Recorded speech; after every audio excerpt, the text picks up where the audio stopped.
Hey, Zaina hian MDC dance competition kan bathima participants le audience te thei interview karon tum dona lo chu chho don ne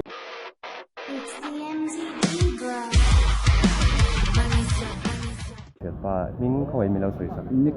Nick chuan I category khat khoi mi lo soi sak B-boy breaking ani ke ma chu chuan enge I experience ai mu dan toi te ni ngai dan mi lo soi te sak at nuam mi tiem no ma se hai kan intisian na te kha chuan nervous khana ve ni chu ma se a phone chu ron om chop ve le zel mai a game chung ta ka khan ngai te mo a tok kheng chu om tu a dan chu ke ma ni an lamat in na tang sim po khan lo in proof na kha mu bel ve zel the ni chu mo kami bang khan kan lo ti sual kan lo ke ma ni lam tui mi kan ni sim mo a bang khan ke ma ni tui na ni bang khan an ma ai ke ni ai thiam ting theng sang to ha chu ke ni ai thiam an ni don ti na ni me ke ni improve nan ang khan man ka tu ni me ke ma chu mo le an au nom ka rin lai po chak tura han rin deu emo he chu mi te chu an thiam to kan thal to ka be sei sang han tiang te kha ila inayem ila lu mi lo sei a crew ong zong ko chuan mo outlaw ho kha an thing ka ringa Matthew pe ka tuna la so pe ka Matthew pe ka te crew hian chak ka ringa mo khoi in hming min lo sil min chu age lai than puya ni chu lang hin sang ni ke chu riu ben la ram lo puya ram sang chuan in dance crew hming khoi min lo sil kan dance crew min chu an no kan nia tu na hian member pariat an tel do khoi change rong kal event khat nge in di enge etinge aizol vek ai zo chung vek tu ban ni ma se ven chan chana changa crew member ko khom kan nia alom lu to ke chuan engtinge zaina pakhat na lak thei te in beisem chuan in category ten la khamin lo sil sak I ke ni chu group dance ni ta chuan zani na hian ani buat seina po tha a team member te po an changa zan rei tak tak theng ten zira ha soi lowin ta an thora seng turin hai pathian zara pakhat na ni po kan tu me lom om hle mai ke ni pon pakhat na in ngei thei na du sana khlan an cheu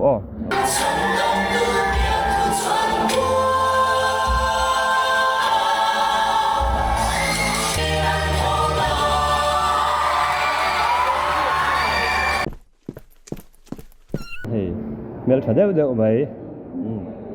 thiam thiam mel deu kala pulo ta ke chuan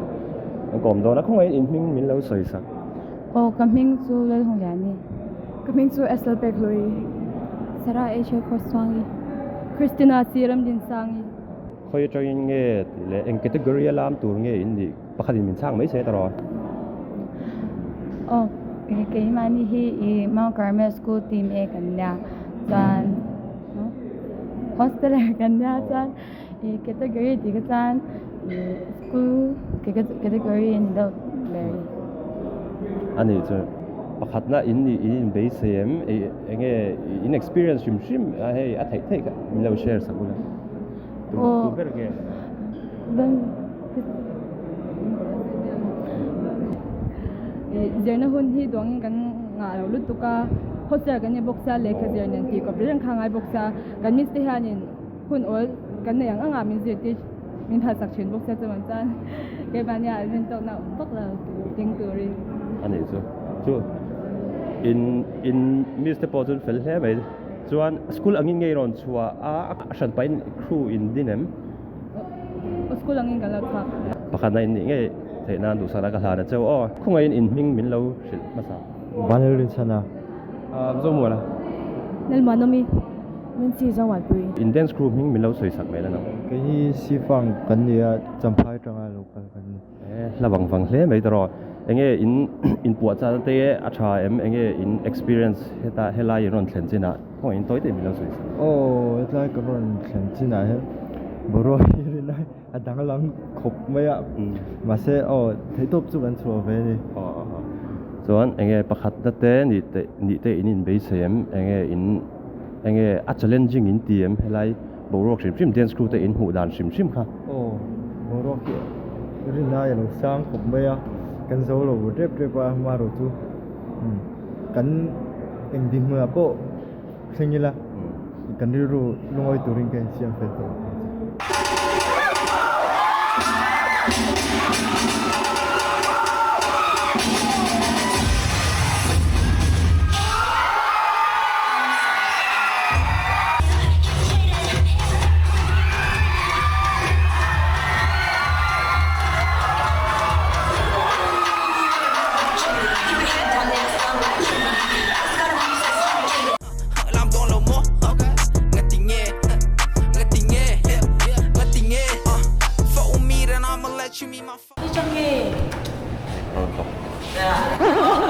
Zai na hian MDC dance competition tro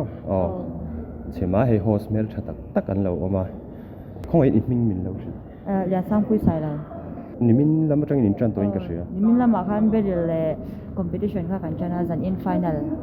nei don chuan i nang ma il lam ngai enge MDC member tho enge lam chu chuan dance crew shim te enge i mu dan enge i base an pha kem enge kha toy te mi lo soi sa be sei phak bakin an cham katia zan ina mi te po jan zan ina hen faklama hei faklam te sia ka champion te angkha an perform don bokani chu tian dancer mizoram manga kan ne achanin an tha ka ti kan lom te When it comes to the way I act, bro, got the backbone of the trap soul. Fans slow with the rap flows, got a crap load. The ammo like a Castro when he hat foes. That go like a Gacko.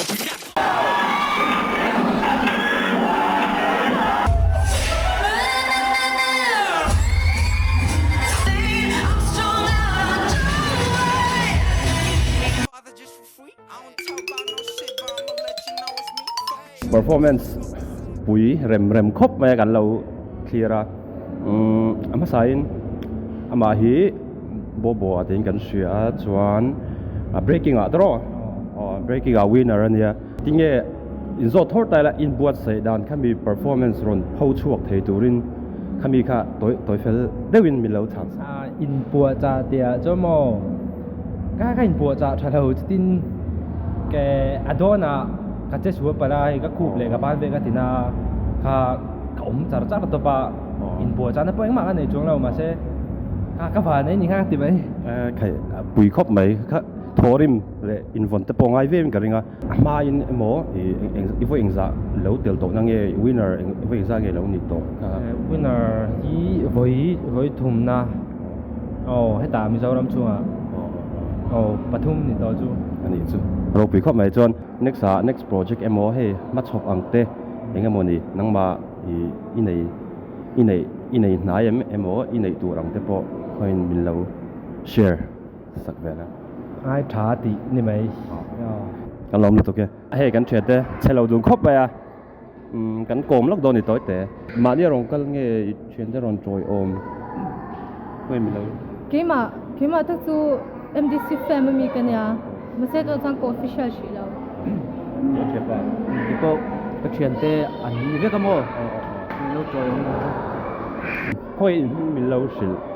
cái chú Brenda lên sang ấy tu luang à chuan enge event hi a hlot lingin tm enge in base khami kong hoi zo in mu dan sim khoi mi lo share cái mà cái ngày đó là chọn hay dancer về thấu cái này na vàng nhà nín hay tiếng hay mizo dance cái mình na show bùi cái này hi à chả cái tiếng chú ni cùng mà trong hàng cái tiếng tổ lâu ni chứ mà tiếng show cái sao là phát trong cái làm về gì đó hay à hạ thác gì thế để hay dancer thế hiện đang mizo ra mà chọn dancer thế hi tiếng mà cần son phá cái gì vậy thôi cái bộ cái làm việc truyền thống mà sẽ MDC ta cả chọn team cho cái gì lâu à mi ai hiền Mizoram hậu hiền dancer hi support ha sẽ mi ai sai hiền cái gì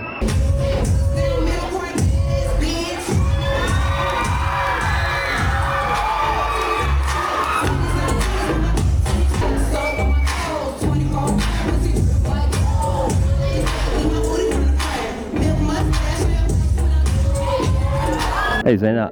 bel pui lu tu kan lo witness kan lo mua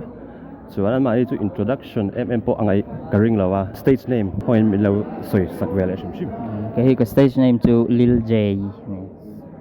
cái hi cái si cái gì chỗ cái mai cái đó là thọc khẩu đó nào khi cái lâu là sẽ em là wa làm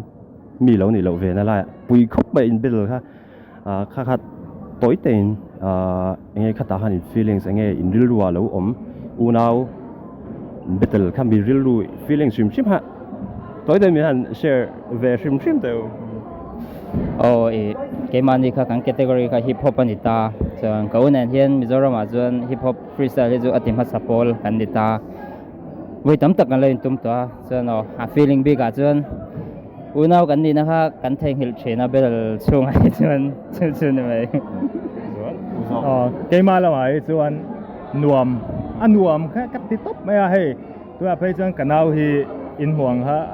cái mà ai na bon fe to zo ga mà sẽ hết chung po hian bel thấy nào opportunity cái này chuan nè ngay tum chuan cái ti về xin thôi mà sẽ hết tuần tháng chuan cái là nè thấy lớn unau in bel chu dan cái ringa mà sẽ bel là ni na angin an zam lo ngo anin châu nghe điang ete kan tiang in tum le entertaining taka hay cái ni pok an lo chang ani audience changin bo la mai lo pok an lo chang lo to van bon ve ka tiang song i lo po chuak thei sim hi kan lom a hlu kan ti chuan a top nan enge i hemi event ani mo in rilwa dance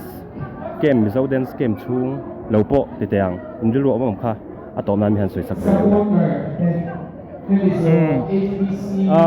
elon zoin ka soyanga til tila ka ti chin Mizoram chuan ka tiang hip hop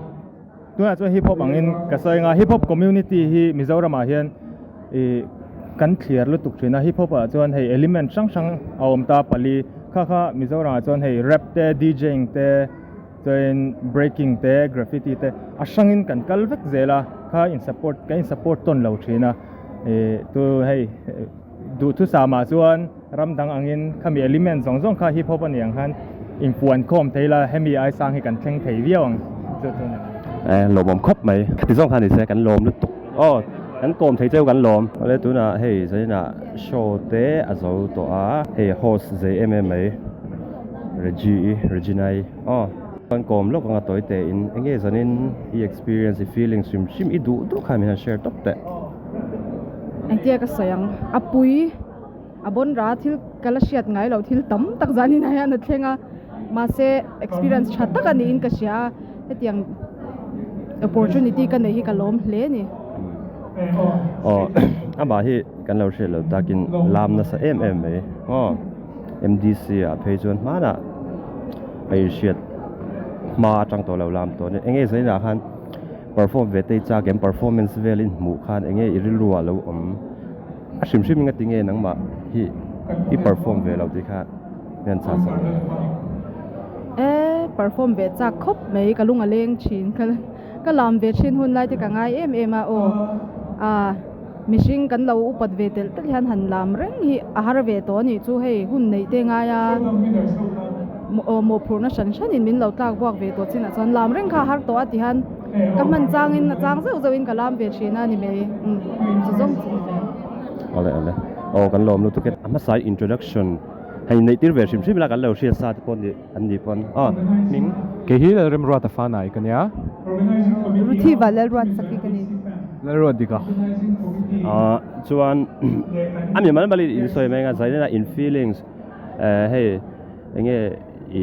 in lo hu da in be se pa em in du kha in ru ma ang kha ang ma trai chan ma be se